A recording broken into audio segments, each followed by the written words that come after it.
তো এই যে দেখো এটা হলো মহারাজা স্ট্যান্ড। তো এই যে দেখো এটা হলো রোমান্টিক, মানে নতুন খুলেছে। Guys good morning, welcome to my new blog. তো গাইস আজকে হলো আমার দাদার বিয়ের আদিবাস।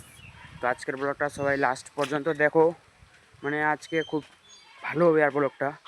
তো চলো গাইস আজকের ব্লগটা সবাই লাস্ট পর্যন্ত দেখো। তো এই যে দেখো এটা হলো বিয়ে বাড়ির প্যান্ডেলের কাজ শুরু, মানে প্যান্ডেলটা একদম রেডি হয়ে গেছে। ঠিক আছে, আজকে হলো আদিবাস। এই যে চলো। সো ফাইনালি গাইস আমি এখন যাবো টুঙ্গিডিগি, একটু শপিং করব, মানে একটা জ্যাকেট নিতে হবে আর কি বিয়ের জন্য। তো চলো এখন আমি টুঙ্গিডিগি যাই, টুঙ্গিডিগি যাওয়ার জন্য রেডি। চলো গাইস আগে টুঙ্গিডিগি যাই, আর তোমাদের দেখাবো আমি কোন দোকানে যাব, কোনটা শপিং মলে যাব। ঠিক আছে, তোমরা সবাই ব্লগটা কন্টিনিউ করো। চলো এখন যাই, আমি টুঙ্গিডিগি চলে আসছি, এখন যাব ওইদিকে রোমান্টিকে।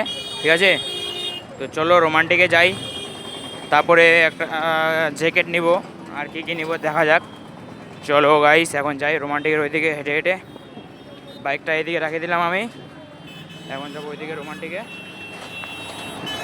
চলো এদিকে বোলামপুরের রাস্তা, স্ট্যান্ড থেকে এদিকে বোলামপুরের রাস্তার দিকে রোমান্টিকটা আছে। তো এই জায়গায় যেটা দেখো কীরকম লাগছে, মানে এটা আমার পছন্দ হলো।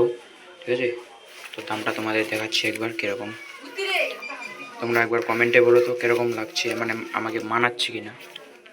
দামটা এই যে দেখো, তো কীরকম আছে বলো তো একবার, আমাকে কীরকম লাগছে একবার কমেন্ট করে যাও। আমি এখন আছি ট্রায়াল রুমে, ট্রাই করতে আসলাম খালি। ঠিক আছে, তো দেখতে আসলাম কীরকম লাগছে আমাকে, যদি ভালো লাগে তাহলে এটা নিব। চলো গাইস এটাই নিয়ে নিলাম, এটা আমাকে ভালো লাগছে। এটা নিলাম গাইস, এটা চলো এটা নিলাম। ভিডিওটাকে লাইক করে দাও। চলো এখন এটা নিব, বিল বানাবো। ঠিক আছে, আমি ছোট লোক, তার জন্য ভাই কম দামের জামা প্যান্ট পরি, 300 টাকার জ্যাকেট। ঠিক আছে, কেউ পরে 500, 600, 1000, 2000, 3000, আমি 300, 400, 500 এরকমই পড়ি। চলো গাইস এখন আমি বাইরে যাই, এটা বিল বানাই। তো এই যে দেখো এটা হলো রোমান্টিক, মানে নতুন খুলেছে, 6 মাস 1 বছরের মতো হলো। ঠিক আছে, রোমান্টিকে আছি এখন, জ্যাকেট নিতে আসছিলাম, জ্যাকেটটা তো নিয়ে নিলাম। এই যে এটা হলো রোমান্টিক, কাপড়ের কালেকশন একদম ভালো ভালো। তো দেখো এই যে এই সাইডেরগুলো হলো মেয়েদের, আর এইদিকে হলো ছেলেদের। ঠিক আছে, এই যে শরীরটা একটু করে খারাপ হয়ে গেছিলো, মানে খারাপ খারাপ লাগছিল, মাথাটা ব্যথা করছিল, তাই আমি চলে আসলাম একটা ওষুধের দোকানে ওষুধ নিতে। এখানে খাবো, তারপরে দেখবো কীরকম। তো আমি টুঙ্গুডিকে আসছিলাম, আর আসার সাথে সাথে আমার শরীরটা একটু খারাপ মানে হয়ে গেল, মাথাটা ব্যথা করছিল, জ্বর জ্বর লাগছিল, তার জন্য এই যে ওষুধ নিয়ে নিলাম, ওষুধ খেলাম এখন। তো এখন যাবো আমি বাড়ি, এই যে শপিং হয়ে গেল। চলো গাইস আমি এখন যাই বাড়ি। ঠিক আছে, মানে মাথাটা ব্যথা করছে, বাড়ি যেতে হবে তাড়াতাড়ি। আমি এখন যাব মহারাজা শ্রাদ্ধ বাড়ি, এই যে আমি একদম রেডি। চলো গাইস এখন আমরা যাই। ঠিক আছে, চলো ব্লগটা সবাই দেখতে থাকো। তো চলো ফাইনালি আমরা এখন চলে যাচ্ছি মহারাজা শ্রাদ্ধ খেতে, শ্রাদ্ধ বাড়ি। তো চলো আজকের ব্লগটা সবাই কন্টিনিউ করো।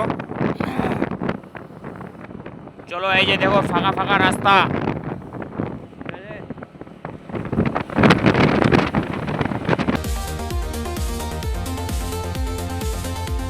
তো এই যে দেখো এটা হলো মহারাজা স্ট্যান্ড। তো আমরা এখন যাব লোকনিয়া, এই যে উত্তর সাইডে। ঠিক আছে, এই যে মহারাজা এটা স্ট্যান্ড দেখো।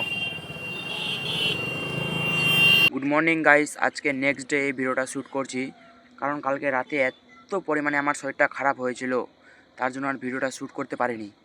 এত পরিমাণে শরীরটা খারাপ হয়ে গেছিলো, মানে আর কি বলবো, হঠাৎ করে আমার একদম জ্বর আসলো, মাথাটা ব্যথা করছিল, খুব পরিমাণে জ্বর আসছিল একদম, তার জন্য মানে ভিডিওটা শ্যুট করতে পারিনি। কালকে সারা রাত ঘুমও হয়নি। ঠিক আছে, তার জন্য আজকে নেক্সট ডে ভিডিওটা শ্যুট করছি। ঠিক আছে, আজকের ব্লগটা এখান থেকে শেষ করলাম। যদি আজকের ভিডিওটা ভালো লাগে ভিডিওটাকে লাইক করে দাও, চ্যানেলে নতুন হয়ে থাকলে চ্যানেলটাকে সাবস্ক্রাইব করে দাও। কালকের ব্লগের জন্য সবাই মিলে ওয়েট করি। Thanks for watching, by.